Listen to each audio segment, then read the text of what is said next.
introduce yourself? Hi everyone, so my name is Amos. I am a Chinese Singaporean, and today we'll be doing our podcast together. So look forward to Yes, and very interesting questions. I think just a little. Yeah, got very interesting questions with very interesting faith. What else? Um, What is your beliefs and yes. faiths? And it's something like cross culture because I am Hema, as you all know, I'm Hema Dudwal. I am Indian, staying in Singapore for many years now, like it's almost 12 plus years. I'm staying in the same condo. You can see this beautiful condo around. Very beautiful. I love the vibes here, so I'm not able to, go out from this. So we have to end. I can see Miss Suchi is there. Hey, Miss Suchi, can you hear us? Can you hear us, Miss Suchi? That will be our testimony that yes, we are audible. Yeah, because we are trying something. We are trying something with the Oh, mic. she can hear us. Okay. Is it loud and clear? Loud and clear? Like almost you go back there and see whether you are audible. Am I able to be audible? Now he's audible. Can you hear me? Like he's gone a little back. Go a little more back. Okay. So Miss Suchi,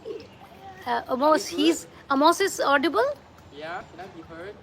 Yes. Oh, thank you, Suchi. You're such a help. Hi everybody, my name is Amos. I am very thankful to Closer. be on the podcast with Hema. So I am turning 25 this year. I am a Chinese Singaporean that came from traditional educational route, thanks to our government. And I guess why I decided to pursue marketing and enter this route of being an influencer is because I went through quite a tough route, in the education side, and I realized that I'm somebody who don't really like to follow the norm. In fact, I like to defy traditional norms, and so that's why I'm always trying things, always experimenting. And to me, in my 20s, adulting it can be messy, but it can be a controlled mess. And I guess it's only when you try then you know. So this is my first collaboration with Hema, and I look forward to what's to come lah. Yeah, very good. Amos, I think my dad was in army, so he was in infantry. So I've got a best exposure of all the states. Because India, back in India, we have like lot of cultural mix, right? So every state represents different cultures. So since and that's I feel that have made me more tolerant to change houses big and you get all the beautiful luxuries of whatever you can you name it, all the luxuries you get. Grown up with my siblings. I have two sisters and one brother, so we were like and we never had a desire to make a friends, but we had a lot of friends. Of course, my sister's friends were my friends, my brother's friends were my friends, so it was like a big it was a beautiful environment to grow. Actually, I am very thankful for that to my parents. They have given the best of everything. What is one core belief or value that has anchored you till today? Okay, so if there's a lot of values which stays with me.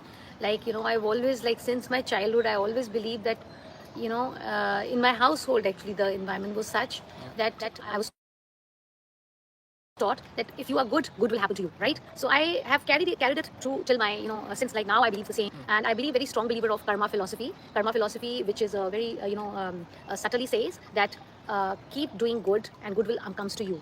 So whatever energy you radiate, you get that energy. Right. Yeah, whatever goes from you, like if I'm being good with people, the good will come back to me. This is the karma philosophy says. But I've seen this in my whole life also. I've seen that when you are focusing on good, the good will happen and the good will grow. Right. And if you are too much focused on something like somebody have criticized you or somebody have scolded you or something bad have happened, and if you keep focusing on that, I've seen automatically that thing look like a mountain to you. So how you can make that mountain into a small mole is just leave the focus from there and keep your focus on something good. What do you think about this?